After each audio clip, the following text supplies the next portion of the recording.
All right, I'm going to go over just some of these. Some of these are self-explanatory. So I think number one is, hold on, let me get my pointer here. This is just chapter 9, just knowing that introns are removed. So 1 is easy. 2 is very straightforward, lack operon. I think you can answer that. The answer is D. You have the answer, Kate. This one, it's kind of weird. It's talking about sickle cell anemia and mutations that would result in the replacement of an amino acid, one that's hydrophilic for one that's hydrophobic. So if you remember the amino acids in a chain, the hydrophilic ones have slight charges that will be attracted to each other, and hydrophobic ones, remember, tend to be kind of in the middle, okay, because of hydrophobic interactions. But it's asking you, so if we switched somewhere like an amino acid out here, if it's hydrophilic and we switched it to hydrophobic, what would be likely to happen? So it's not B. B and C are just kind of ludicrous. It has nothing to do with a fatty acid or DNA, because we're talking about a protein here. D is not the answer because it's talking about the secondary structure would be altered. So remember, the secondary structure is not affected by the R groups and their bonding, okay? The secondary structure is hydrogen bonding between like the amino group and the carboxyl group in the pattern. So the secondary structure is what makes that wrong. And so this one's kind of confusing at first, but it's the best answer. Properties of the molecule as a result of abnormal interactions between hemoglobin. So it's saying that, like, remember, hemoglobin had like 4 chains. That's one hemoglobin, and this is another hemoglobin. We didn't really talk about this. Like, you're probably thinking like, oh, just like this protein would not be shaped right, but they also interact with each other. Like hydrophilic and hydrophilic, like if there's a hydrophilic one here that's slightly positive and a hydrophobic one here, the hemoglobins also kind of bind together, and that's all in your like red blood cell, which we didn't go over that specific, that hemoglobins react with each other, but that's the only one that makes sense. If I changed a hydrophilic amino acid that's either slightly positive or slightly negative, if I change this one to hydrophobic, they won't interact. So this one, I did it in one of my classes today, but it's talking about embryonic development and how we said that the messenger RNAs in the egg are different based on anterior or posterior regions. But it's a little different, so just read the data, but it tells you here the messenger RNA distribution before fertilization. So I did color coding here. Caudal and bicoidal are like 2, I guess, homeotic genes or areas of a fruit fly, even though you don't know what those are. It's not like head versus tail, but here's your head region, tail region. But you see that the messenger RNA distribution of the caudal, whatever that is, I drew those in pink, are anterior, they're equal, anterior and posterior, and the messenger RNAs of the bicoidal are only on the anterior region, which I got from the graph. And then it says, that's the egg. Later, remember, after fertilization, these messenger RNAs code for proteins. So I drew those as dots. So the messenger RNAs get translated into proteins, but when they test for the different proteins, the bicoidal ones are only found on the anterior end, and the caudal ones are only found on the posterior end. That's what this graph is showing you. And it's just asking you to pick a logical explanation here as to what caused that. Oop. Darn it, I didn't mean to do that. So, I mean, you can see, I think the answer, I forget what the answer is, but I think it's A. Yeah. So the only thing that makes sense here is that, I shouldn't use pink. If bicoidal protein, right, these are the proteins here that get made from the messenger RNAs.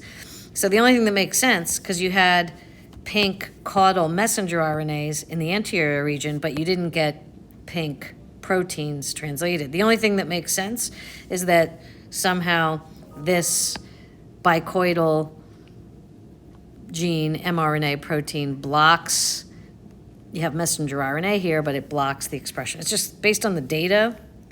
That's the only one that makes sense. And the other ones I can say, like B says bicoidal protein stabilizes caudal messenger RNA. I mean, that's kind of crazy because then you would not have caudal protein.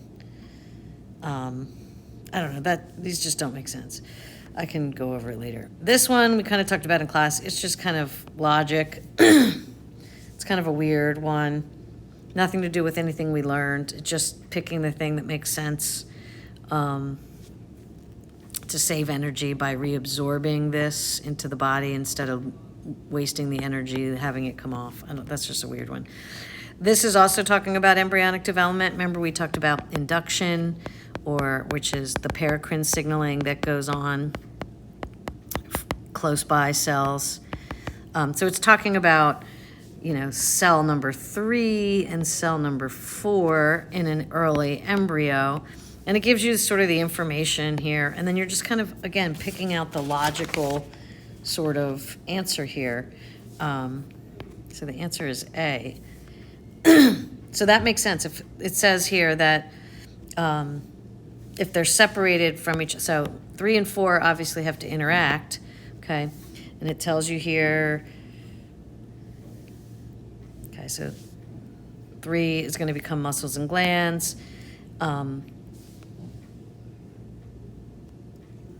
Posterior daughter cell of 3. So 3 is going to divide. This, when it divides into 2, the anterior one becomes muscles and gonads, and the other one is going to become intestine. It says here, other experiments have shown that if cell 3 and cell 4 wait a minute. First it tells us that okay, so when 3 and 4 touch, this is what happens. However, if the cells are separated from each other, so if 3 and 4 are not together, it says no intestines form, okay? So then it asks you to talk about that. But it says other experiments show that if you recombine 3 and 4, then that cell will once again give rise to intestines. So basically, 4 has to somehow talk to 3 to make that part grow into intestine. And so the only thing that makes sense is that it's a cell signaling thing. So this one is true because it's likely that there's a paracrine signaling molecule binding to receptors on that one. These other ones just don't make sense. This part makes sense. The plasma membrane of cell 4 interacts with the plasma membrane of that part of cell 3. That makes sense. There could be like an interaction, but this part is not true. We never really learned about electrical signals or transferring genetic material. That's not how cells signal each other. Okay, so those are just kind of dummy answers to see if you kind of know just generally what you're talking about. This one, again, you have to read a long thing. It talks about this simple photosynthetic cyanobacteria, and it forms like, these are cells, they kind of form like a filament, okay? So there are cells along a filament express genes. So then it explains here, in the absence of fixed nitrogen, so when there's low fixed nitrogen, all of this signaling is going to happen, and one of these cells is going to become a heterocyst. And a heterocyst is a cell that's not doing photosynthesis, but it's kind of closed off to do like nitrogen fixation. But you didn't have to even know that. We never really talked about that, but you just have to read the logic. And then all of this just kind of explains what you see in the picture here. It says, shown in the when there's a low fixed nitrogen, so when you have low nitrogen, you'll have an increase in calcium and whatever that is. That's going to stimulate the expression of genes that produce 2 transcription factors. So these 2 things, I label them in mine when I'm reading this. This is going to stimulate these 2 things, which are transcription factors that are going to promote basically turn on genes responsible to become a heterocyst. So these transcription factors will turn on genes in a cell, making it become a heterocyst, okay?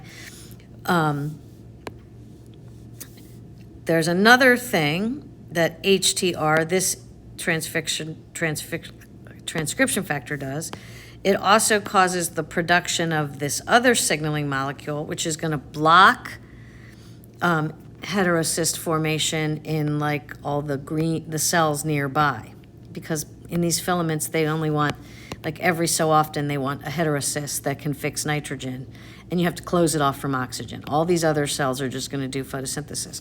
So at the same time, when there's low fixed nitrogen, we stimulate a heterocyst to form that can fix nitrogen, and we block the other cells from becoming a heterocyst. So it'll form, like every 10 cells or so it'll form.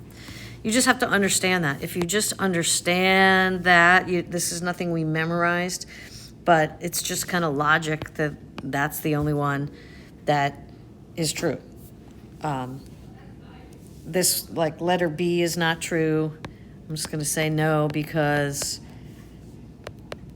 Pat S inhibits heterocysts. So that's...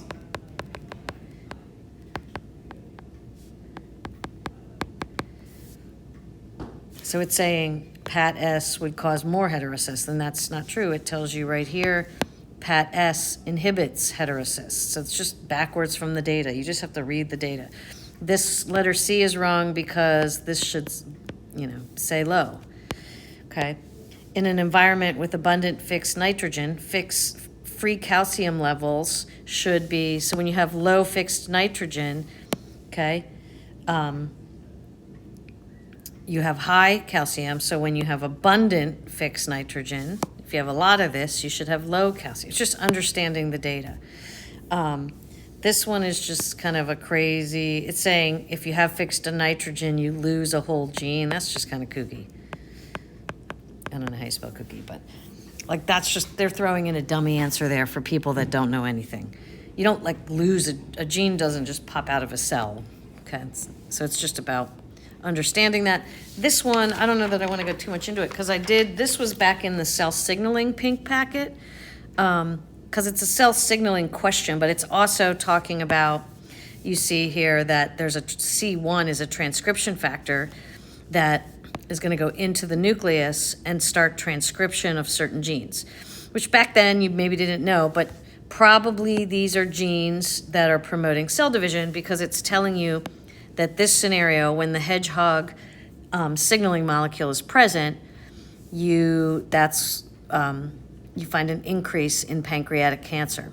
So if you read the whole thing, it tells you that the hedgehog protein plays a critical role during embryonic development, but then it has no role in adults. So this is probably like something that turns on in embryonic development, probably causes, like when you were in an embryo, the hedgehog protein bound to this receptor, okay, and nothing happened here because this thing inhibits that. So this all activates each other. It's probably a cell signaling pathway, and C1, the final transcription factor, is activated. It goes into the nucleus, and it turns on certain genes, probably promoting cell division because it's happening during embryonic development. But also, when this gets turned back on in your pancreas, that could lead to cells dividing too much when they're not supposed to be after. So I kind of make little notes here. It tells you over here, so these should be all your cells after embryonic development. Hedgehog should be absent. So the PTC, when the receptor, when it doesn't have hedgehog, what it does is inhibits SMO, which basically signals all these things to chew up or degrade the C1 transcription factor. So that transcription factor never goes into the nucleus and turns on the cell. So with hedgehog, we're turning on certain genes. Without it, we're not. And you just have to understand the signaling, just understand that, and be able to answer kind of logically. So letter A is not true because that would actually increase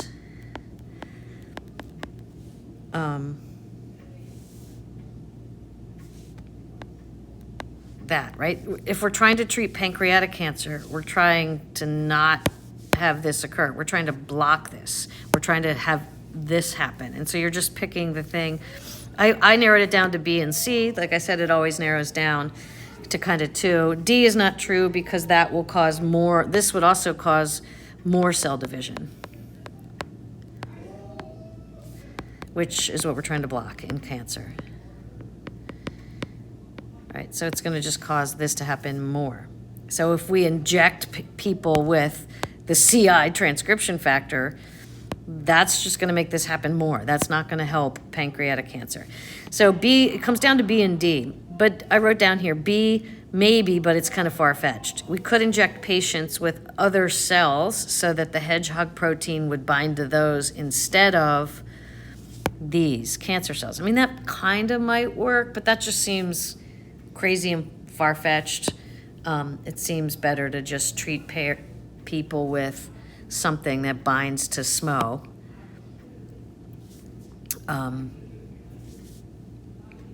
To block its activity. Okay, so that's that.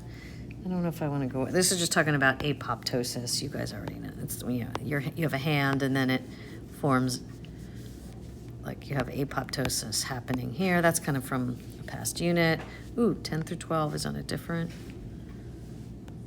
page for me, not for you. Okay, so this one, again, it just takes a lot to read. There's my DNA, 3' to 5'. Then number 10 is just asking you what would the mRNA be. So I could just take, if I take this sequence, you know, I could write it up here. It will be AUC, AAG, if this is my messenger RNA. And remember, it would be 5' to 3', and this would be U, and G. So you're just picking the one that's the correct sequence. That's pretty easy. Then number 11 asks you which of the following modifications in the DNA would produce the greatest change to the primary structure, meaning the order of the amino acids in the polypeptide chain. So the answer is A, because if you delete the first T in the second triplet, that's saying you're deleting that first T, you're going to have a frame shift where the next codon will now be TCA, and then the next codon, and these are going to be probably all different amino acids in the end. So that's a frame shift. Remember, that's always the worst. Okay, from that point on, you're going to get different amino acids. These situations, in B, C, and D, if you actually look that up, only one amino acid gets changed from lysine to glutamic acid. So if I change one amino acid, that's not as bad as all of them being changed. And deleting an entire triplet, remember, it says deleting the 6th triplet. Okay, so if I deleted this entire triplet, I'm going to be missing that amino acid. But all these amino acids will be correct. It's just missing one amino acid. Frame shift, they're all wrong. Number 12, same thing. In which of the following would there not be a change in the amino acid sequence? So it's sort of asking the opposite. You just have to figure it out. Like A is the answer, because if you change, right, if this is the DNA, AAA, the messenger RNA would be UUU. And then you can look that up. That's like phenylalanine. Okay, that's, if you look up in the codon chart, changes into phenylalanine, UUC. Okay, so you first have, don't forget, if this is the DNA they're giving you, turn it into messenger RNA and look that up on the chart. So one's the answer because that's a silent mutation. You just get phenylalanine. This one, if you do it, you end up getting lysine turned into a stop codon, I think. I don't know what the other ones were, but I think you guys can understand that. That's pretty easy. Number 11, God, I don't want to explain all the ones that don't need explaining. This is just in eukaryotic gene expression, how we turn on transcription. So you can see it talks about a gene X. Here's gene X, and this is the transcription we're trying to start. But it's telling you that this is what happens in liver cells. Gene X is activated. Remember, liver cells this is eukaryotic genes. So in a liver cell, this happens and that gene gets turned on. Other studies have shown that gene X is not expressed in nerved. And then it asks you to, based on the diagram, what contributes to that. So just the answer is C. Probably the activator sequence is different in different tissues, or the activator transcription factors are probably different in different tissues. So that maybe this activator is present in liver cells and gets this turned on, but in a nerve cell, that's not there. The other ones, letter B is false because it's saying the opposite. Transcription factors actually don't block gene expression, they turn on gene expression, so that makes no sense. This is just silly. Gene X produces a large amount of tRNA. They're just seeing if you're dumb and you don't know anything. That doesn't make sense. D could be kind of true, because at first when you're reading it, it says the enhancer sequences could be different in liver and nerve cells. And this could be true. Okay, so the enhancer sequence could be different in liver and nerve. And so maybe liver cell has this enhancer sequence for the activator to bind to, but maybe nerves don't. But then when you read the rest of that, it says the enhancer sequence that is added. Well, we don't add the enhancer. Like, the enhancer sequence is already there upstream. It just folds over. So it says the enhancer is added to the DNA of some cells and not to, that just doesn't happen. So the rest of this part is incorrect. This part is the part that it's makes D incorrect. This one, mostly logic again. You're just reading about two genes that both play a role in developing of the nervous system. Again, embryonic development again, kind of here, but nothing we memorized. It's just logic. So you can see here when gene A when both genes are inactive, you get no neurons develop in the nervous system. If B is active, you still get no neurons. The only time you get neurons is if A is active. So we know A has to be there.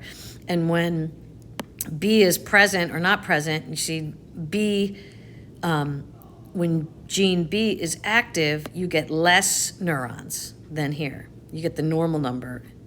So obviously gene B must be something that decreases the neurons somehow, because when gene B is inactive, you get too many develop. And so A is the only one that makes sense if you just kind of logically understand the data. It's just about reading data and understanding it. So is this one. Just kind of in the background, the theme you understand is master genes and embryonic development, but it's nothing you memorized. It's just kind of taking that as a backdrop, sort of understanding and then reading the specifics. So it's talking about Hox genes. These are types of master genes that encode a bunch of transcription factors that are important for development of embryonic segments, like we talked about. And it mentions they're widely conserved. Remember, that just means all different living things through evolution have these same Hox master genes. So that's why we're looking at a mouse, a chick, and a goose. So it's just saying that's conserved, okay, with differences, but we have the same basic thing. So it's talking about a mouse. Mouse are mammals, by the way. Chick and goose are birds, because it's talking about mice versus birds at some point. So it shows you the embryonic segments, and it says that during the formation of the vertebrae, the most anterior embryonic segment that expresses the Hox6 is the end of the neck. So you just, the most anterior, these are the ones that are expressing the Hox6 gene. So the most anterior one is this one, okay, marks the end of the neck. So this would be the neck, and then these would be the thorax. And same thing here. You see it's slightly different in these three animals. And then you're just picking which thing is true. I mean, it's just, B is the only thing that's true. The other ones are just not true if you understand the data. So I don't think I really need to explain all that. This one is a really good one. Okay, so it's talking about the stickleback fish that are found in two places, marine ocean and freshwater environments. So they're probably kind of two populations that have diverged and spread off of each other at some point. So it's giving you this whole thing. The difference is the ones in the ocean have this pelvic spine that's long, and the other population or species that lives in freshwater, it's kind of reduced. Okay, so it's basically not there. And then here's the genes it talks about here. Okay, so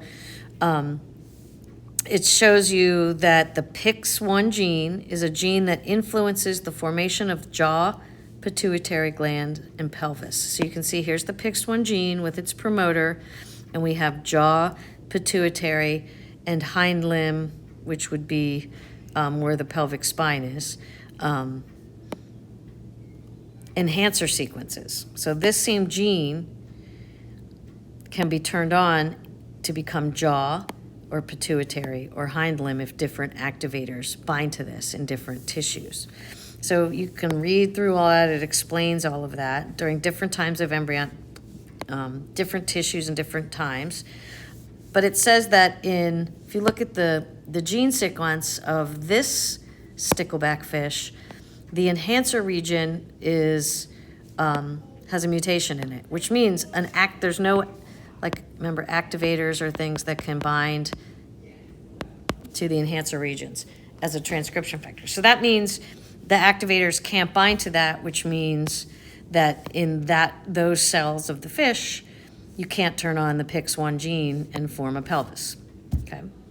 So a lot of this is just logic. Number 16, which of the following describes how sticklebacks in the same population with identical copies of the gene, okay, so both of these have the PIX1 gene, but they can still show phenotypic, trait variation, because the expression of the PIX1 gene is affected by mutations at the other loci, so the enhancer region. So even though they both have the PIX1 gene, because there's mutations in other loci here in the enhancer region, it can't turn it on. C is not the case because it's talking about differences between males and females. There's nothing about sex in the data. So a lot of times they confuse you with things. Sex has nothing to do with it. So I think the rest you can just... The PIX1 gene, it's not likely to be on different chromosomes. That has nothing to do with it, especially if they evolve. They're probably on similar chromosomes. The subcellular location of the gene changes. So when I go into marine water, suddenly the gene is not in my nucleus. Now it's in my mitochondria. That's just silly. It's just seeing if you're dumb. So this one says, a mutation that affects the PIX1 gene function in all the tissues would be at which, and that's the promoter, right? Because if I had a mutation in the hind limb enhancer, that would only influence the hind limb forming, like we saw here, the mutation here. If I had a mutation in the pituitary enhancer, that would only influence if it formed a pituitary gland, or if I had it in the jaw, that would only affect if a jaw formed. But if it's in the actual gene that's getting turned on, then none of these would form. So that's just, I think, pretty easy. In sticklebacks, which of the following is most likely to occur if the jaw enhancer is disabled? So it's asking you if instead of the hind limb, if there was a mutation or somehow that enhancer was disabled, then it wouldn't be able to turn this on to become a jaw. So I think that means the jaw does not develop, okay? But the other ones would. This is we haven't got into evolution yet, but which of the following describes a possible selective mechanism? This is talking about natural selection and evolution. Basically, traits that evolve are because it's based on the environment they're adapting to. And so this just makes sense that why would this happen in freshwater? Well, if there's a mutation in this, and they don't really need the pelvic spine because, I don't know what it said,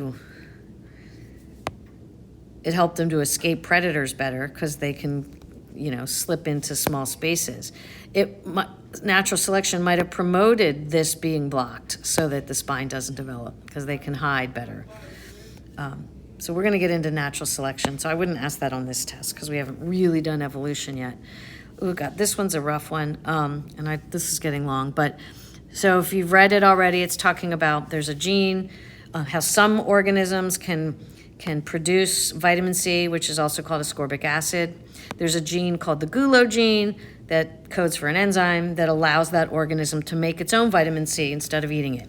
Then it gives you some different living things.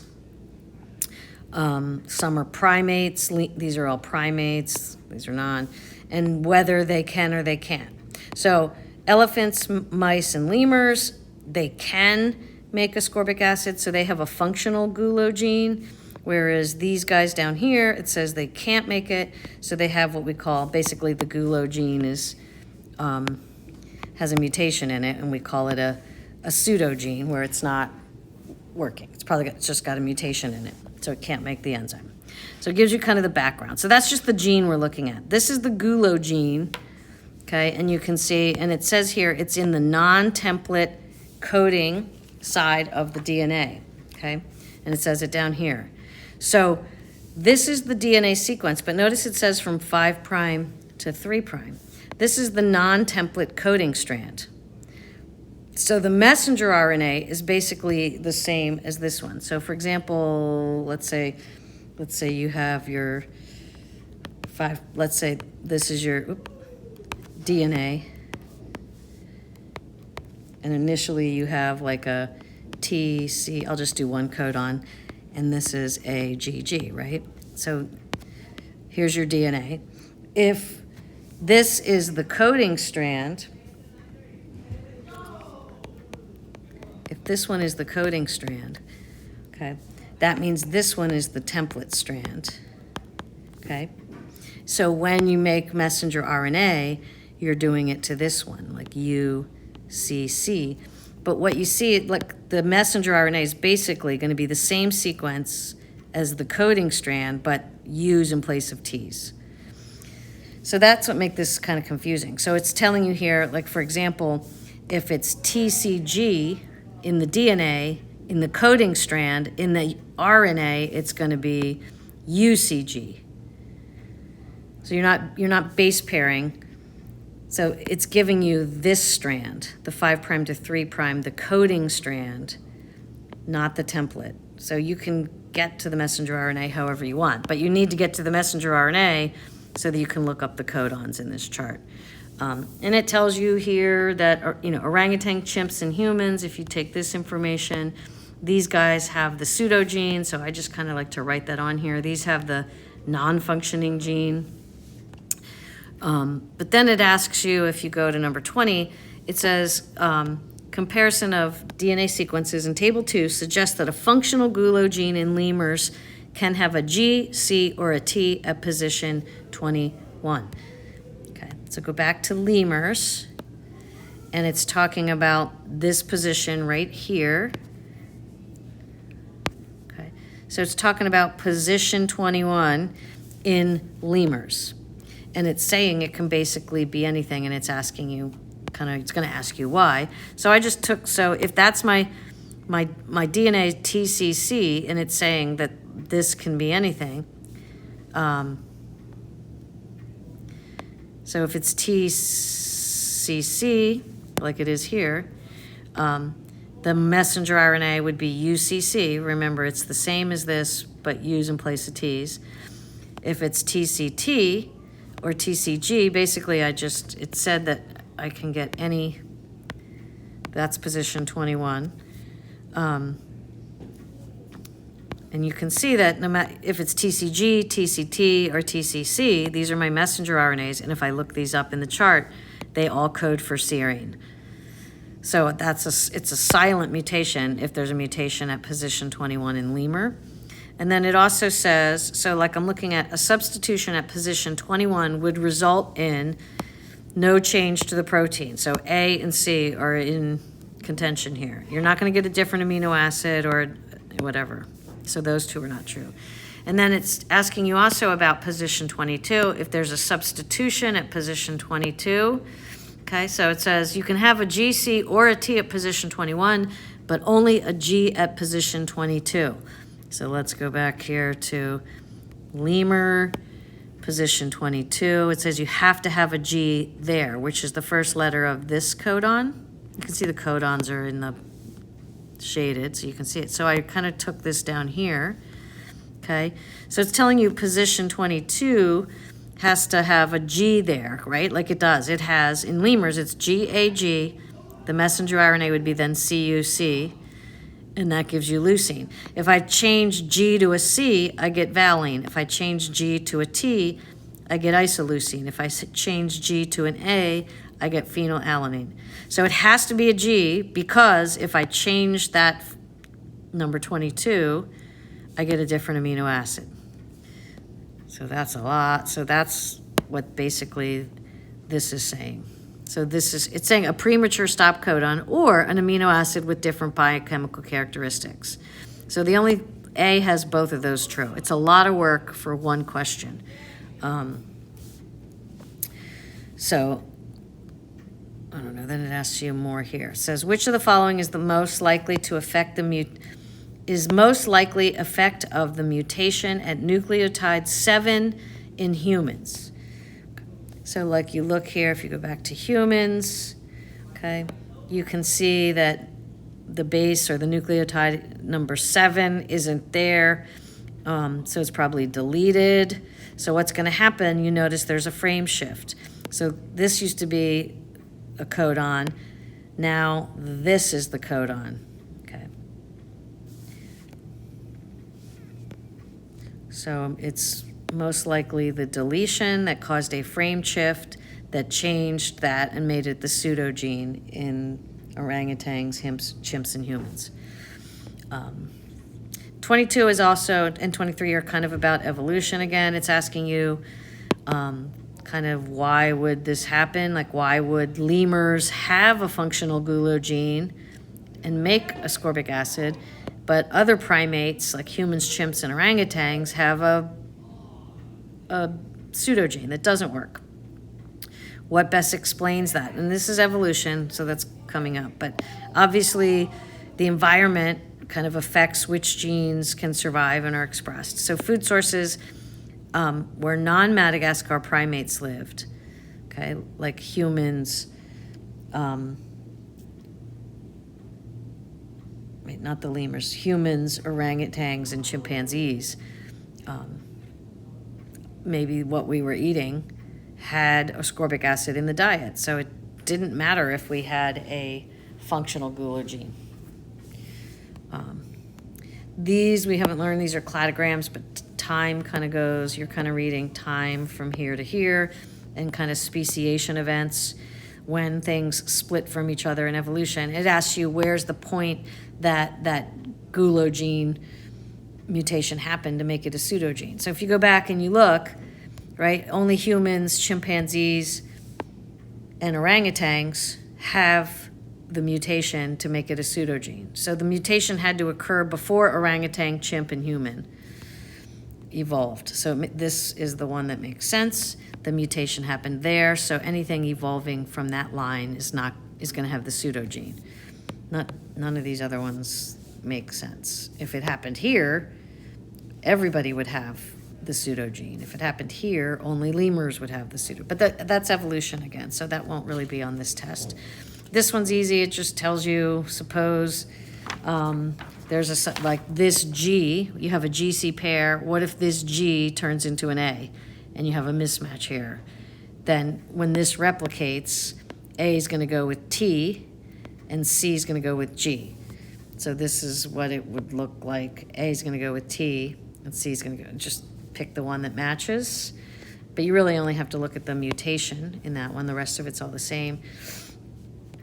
This one asks you the two sequences of DNA. How would they differ? And I don't know that I mentioned it maybe quickly, briefly when we first did chapter 8. But you guys know that A and T only has 2 hydrogen bonds, and G and C has 3. So if you have a lot of sequences where there's AT pairs, that's less hydrogen bonds. It tends to come apart easier than sequences that have a lot of GCs. So that's why segment 1 would denature at lower temperatures, because it has a lot more AT pairs. We didn't really make a big deal of that, but the other ones just don't make sense, hopefully, to you. 26, again, it's kind of a prokaryote, eukaryote comparison. I can't even talk. I have to get off. It's after school and I'm exhausted. So some of those things, it's about eukaryotes and prokaryotes. 27 is just Rosalind Franklin. 28, you can ignore it. We didn't do that. That was in notes number 2. 29, I think, is self-explanatory. It's just if you understand the trip operon. I don't think you need me to explain it. I wanted to quickly get to these. So you might see some like this, okay? So it shows you here, again, we're comparing species. So there are 4 different related species in evolution. And so you can see species 1, here's the amino acid sequence of a certain protein, species 2, species 3, and species 4. And it tells you that species 1 is the ancestral species of the group. That means probably, like species 1 goes back in evolution more, and then somehow you had maybe species 2 evolved, and then maybe species 3, but they all came from species 1 and then species 4. Okay. So when you first analyze it, I'll just kind of help those. So that's my original sequence that I'm comparing all these others to. Species 2, you can see, has the same sequence except for that. 1 amino acid is different. Species 3 has the same exact sequence as 1, except it's missing the last 2. And species 4, they're the same all the way up till there, and then it has different amino acids from this point on. So it's asking you what kind of mutations would that be. Okay, so species 2, you just have lysine for valine, so that is a substitution that gives us a missense mutation, where just 1 amino acid is different. Species 3 probably could also be a substitution, but we know we ended up with a premature stop codon somewhere because you don't get the last 2. It's stopped here. So it's likely a substitution here that made a stop codon, which is called a nonsense.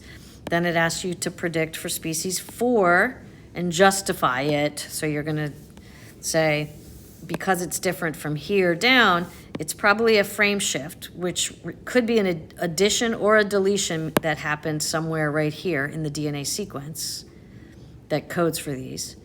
And so there's a shift in the codon reading frame from that point on. So you need to kind of explain that, which I don't think was too hard. That was a 4-point question on an AP exam. This was also a 4-point. It talks about, this is pretty easy. It's a eukaryotic gene, gene X, and you can see that the primary messenger RNA is 15 kb, means kilobases. That's just talking about the length, how many base pairs long it is. And then, but the mature RNA out here in the cytoplasm is shorter. It's only 7 kilobases. It tells you that in the writing. Letter A asks you to basically say why. Why is this one shorter than that one? So all you had to do, and where is it occurring? Where does that change occur? So in the nucleus, you could talk about the SNRPs are cutting out the introns, which we call splicing. That's the answer to that. And then B says predict the length of the mature messenger RNA if the full-length gene is introduced and expressed in a prokaryote. So this is a eukaryote, obviously, because prokaryotes don't have introns, and they don't have a nucleus, and they don't do splicing. So if I took this gene, it says if I put the mature gene X, if the full gene, basically this, or I could do it in the DNA. If I put this into a prokaryotic cell, okay, then it's asking you, what's going to happen.